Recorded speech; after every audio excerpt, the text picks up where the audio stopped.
All right, take a look at this. It's got the body of a pig, this wild black and white pattern, and then this short, flexible trunk, kind of like a mini elephant.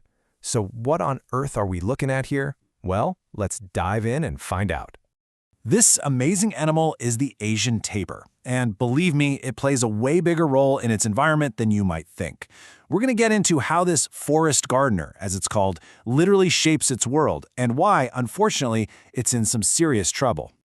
So here's our game plan. First, we'll get to know the Asian tapir. Then, we'll figure out why it's called an ecosystem engineer. After that, we'll check out its cool nighttime adaptations, face the tough reality of why it's endangered, and finally, talk about what's being done to save it.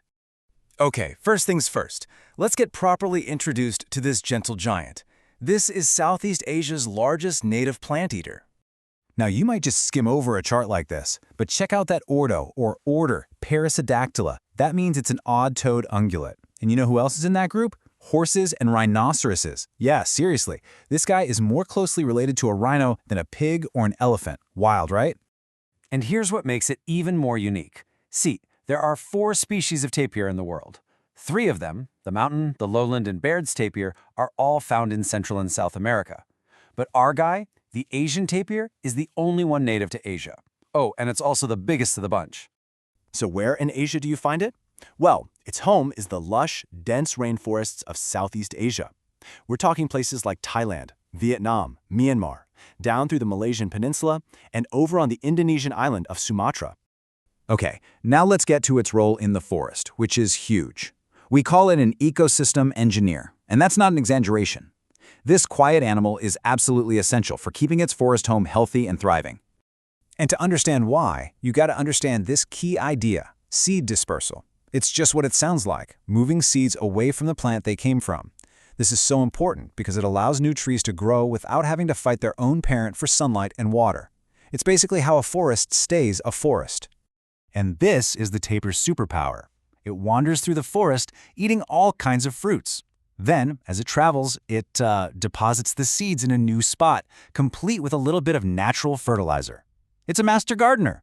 Plus, by eating leaves and moving things around, it helps cycle nutrients back into the soil. Without the tapir, the forest just wouldn't be the same. So how does it manage all this gardening? Well, the tapir is mostly nocturnal, a creature of the night, and it has some really amazing adaptations that make it perfectly suited for life in the dark. Here's a shocker. For such a big animal, the tapir has really bad eyesight. Those little eyes just don't work well. So how does it find food and avoid becoming food? It makes up for it with an incredible sense of smell. Its nose is everything. It's how it navigates, finds the best fruit, and sniffs out danger long before it sees it. And we have to talk more about that nose. It's called a proboscis, and it's this super flexible tool made from its nose and upper lip fused together. It's prehensile, meaning it can grab things. It uses it to reach up, grab onto leaves, and pull down branches to get at the tastiest bits. It's a built-in multi-tool, guided by that amazing sense of smell. Okay, now we need to pivot to the really tough part of this story, because despite how important and perfectly adapted this animal is, the Asian tapir is an endangered species. It's facing some major threats that are pushing it to the brink. And that's not just my opinion. The official body that tracks this stuff, the International Union for Conservation of Nature, the IUCN, has the Asian tapir on its red list classified as endangered. That's a serious warning sign, meaning it has a very high risk of going extinct in the wild. So what's behind this? Well, the biggest problem, by a mile, is habitat loss. Their forest homes are being cut down at an alarming rate, often to create palm oil plantations. And the forest that's left gets chopped up into little islands, which can't support them. On top of all that, they're also being illegally hunted for their meat. But this isn't a hopeless story. There is a way forward. People are working hard to protect this gentle giant. So let's look at what that path to conservation looks like.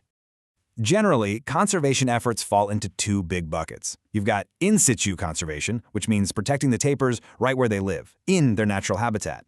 Then there's ex situ conservation, which means protecting them somewhere else, outside their natural habitat. And you can see both of these happening right now. For in situ, think of national parks like Teso Nilo or wildlife sanctuaries like Bukit Rembang Baling in Sumatra. These places protect the forest itself. For ex situ, you have zoos and safari parks that run breeding programs and help care for the animals outside of the wild. Okay, pop quiz time. Based on what we just said, if a wildlife sanctuary in Sumatra is protecting the tapir's actual habitat, is that an example of in situ or ex situ conservation? If you said in situ, you got it, because it's happening right there, inside the animal's natural home. And this is so important, because while both approaches are needed, it really all comes down to this. The biggest threat to the tapir is losing its home. So the biggest hope we have for saving it is protecting the forests where it belongs. So I'll leave you with this final thought. The Asian tapir is this quiet, unassuming engineer that keeps the entire rainforest running. But as its home disappears, you have to wonder, if the gardener vanishes, who's going to be left to tend the garden?